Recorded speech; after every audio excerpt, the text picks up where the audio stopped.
대법원은 트럼프 대통령이 연방선거 사건에서 어느 정도 면책권을 가진다고 판결했습니다. 대법원 다수 의견은 대통령은 공식 행위에 대해 기소를 면제받는다고 판결했습니다. 자세한 내용 워싱턴에서 박찬 기자가 전해드립니다. 대법원은 면책권에 대한 판결의 6대 3으로 대통령은 비공식적인 행위가 아닌 공식적인 행위에 대해서는 형사 기소에 대한 면책 특권을 누린다고 판결했으며, 이 판결로 인해 도널드 트럼프 전 대통령의 면책 위법 사건 재판이 11월 5일 대통령 선거일이 지난 후에 열릴 것으로 예상됩니다. 이날 대법원은 다음과 같이 판결했습니다. 삼권 분립의 우리 헌법 구조 하에서 대통령 권한의 본질은 전직 대통령에게 결정적이고 배타적인 헌법 권한 내의 행위에 대해 형사 기소에 대한 절대적인 면책권을 부여한다. 또한 모든 공식 행위에 대해 최소한 추정적 면책 특권을 누릴 수 있다.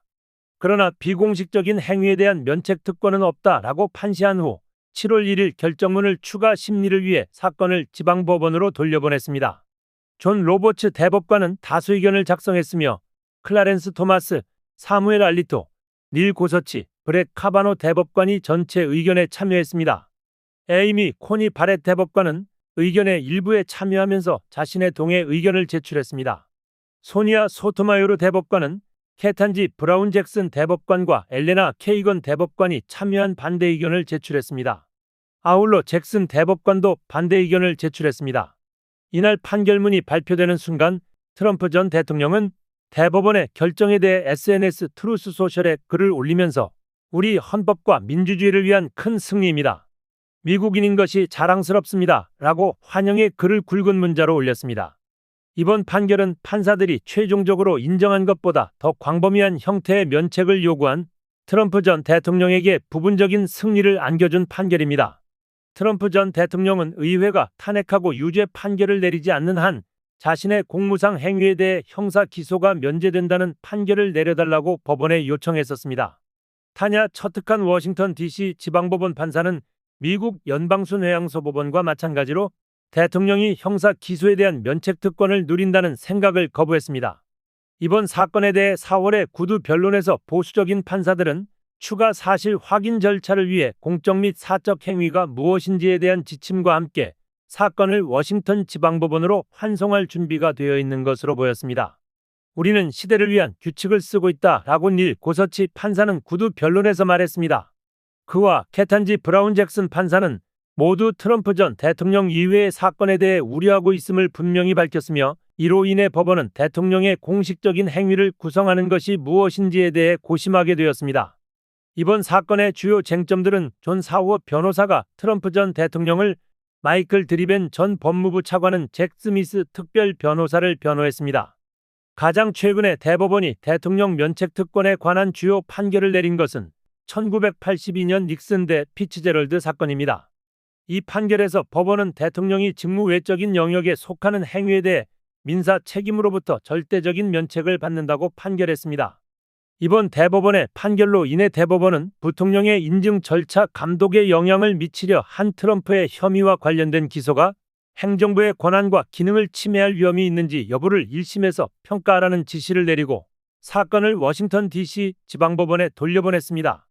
이번 판결의 또 다른 측면은 지방법원이 스미스 씨의 기소의 다양한 측면이 공식 또는 비공식적인 행위에 해당하는지 여부를 검토하도록 지시했습니다. 여기에는 트럼프 전 대통령이 주 공무원들을 흔들려고 시도했다는 혐의, 사기성 선거인 명부를 사용했다는 혐의, 2021년 1월 6일에 있었던 그의 커뮤니케이션이 포함되었습니다. 법원의 판결 요지 또는 판결 개요는 다음과 같이 언급했습니다. 대통령은 동료 시민들에게 그리고 그들을 대신하여 말할 수 있는 특별한 권한을 가지고 있다. 이것은 기존의 트럼프 대 하와이 판결의 또 다른 의견을 인용한 것입니다. 따라서 대통령의 공개 커뮤니케이션은 대부분 대통령의 공식적인 책임의 외곽에 속할 가능성이 높다라고 덧붙였습니다. 그러나 하급법원 절차가 완료된 후에도 스미스 씨의 기소가 얼마나 남아있을지는 불분명합니다. 이에 대해 대법원은 환송 시 지방법원은 기소장의 나머지 혐의를 면밀히 분석하여 대통령이 기소 면제를 받아야 하는 행위와 관련이 있는지 여부를 판단해야 한다고 권고했습니다. 그리고 당사자와 지방법원은 그러한 행위 없이도 기소의 혐의를 뒷받침하는 충분한 혐의가 있는지 확인해야 한다. 그러한 행위를 조사하는 대통령 또는 그 고문의 증언이나 사적 기록은 재판에서 증거로 인정되지 않을 수 있다고 주문했습니다. 이 결정은 법무부가 1월 6일 피고인들과 트럼프 대통령을 기소할 때 사용한 법령 미국법 1512C에 대한 워싱턴 DC 순회법원의 해석을 무효화한 피셔 대미국 대법원 판결이 나온 지 며칠 만에 내려졌습니다. 로버츠 판사는 각주 법원에게 필요한 경우 지방법원은 피셔 판결에 비추어 1512C 이 조항의 혐의가 진행될 수 있는지 여부를 1심에서 결정해야 한다고 말했습니다. 이번 대법원의 판결로 인한 면책이 전부 책임을 벗어나는 것만은 아닙니다. 트럼프 전 대통령에게 하나 걸림돌이 있습니다.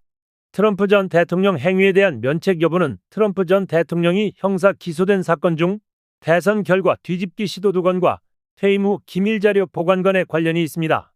그러나 이미 뉴욕 법원에서 1심 유죄 판결이 내려진 성인 여배우에 관련된 성추문 입막음돈 제공 관련 회사 서류 조작건은 행위 시점이 대통령 취임 전이기 때문에 면책 특권의 적용 대상이 아니기 때문입니다. 이 사건에 대한 형량 선고는 오는 11일 이뤄질 예정입니다. 그러나 11월 5일 대선에는 영향을 받지는 않을 것이라는 의견이 중론입니다.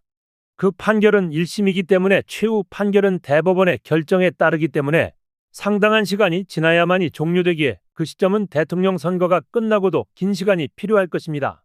결국은 이번 대법원의 결정은 트럼프 전 대통령에게 크나큰 승리를 안겨준 것이나 다름이 없다고 분석가들은 전망하고 있습니다. 이상 박찬 기자가 워싱턴에서 전해드렸습니다. 지금까지 저희 KUMC TV를 시청해주신 여러분 감사합니다. 한 사람의 의견으로 뉴스를 진행하는 것을 지향하고 정론에 근거하고 미래에 대한 소식을 타인보다 한 걸음 더 빨리 여러분에게 전하기 위해 노력하고 있는 저희들에게 여러분들의 구독과 좋아요 그리고 알림을 설정해 주신다면 저희들에게는 큰 힘이 된답니다. 많은 후원을 기대하면서 다음 시간에 다시 뵙겠습니다. 건강하시고 안녕히 계십시오. 감사합니다.